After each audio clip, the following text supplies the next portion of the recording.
Everybody's got a story to tell, and most of the time they're appreciative to have an audience, and they do understand that they are, training doctors for tomorrow, really. I mean, maybe their physician or somebody else in their family who benefits from that. Do you think, by and large, they feel like they have a story to tell, and they're appreciative for us listening and trying to learn from that?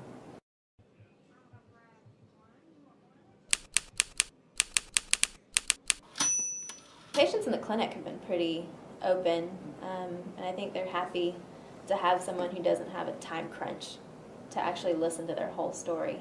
They have gone through this very detailed story with multiple people already. There's an ER nurse they usually have dealt with, or maybe an ER physician, and then one of us comes along, and then when they get admitted to the floor, another team of nurses has to interview, and it's really fatiguing to tell the same thing over and over again when you're not feeling well.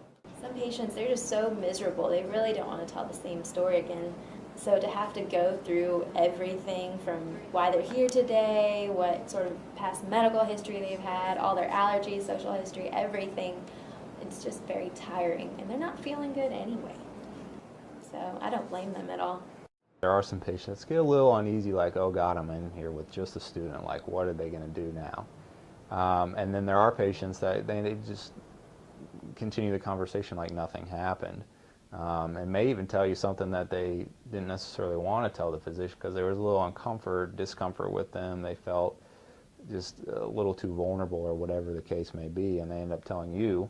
And that can go a long way because it might impact their therapeutic plan.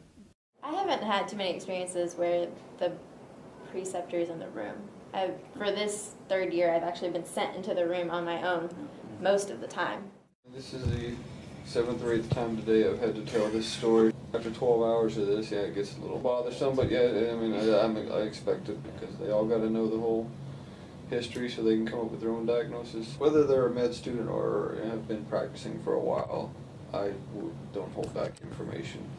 And I trust the practicing doctor a little more than the med student just because they're still learning, but as far as holding back information, no.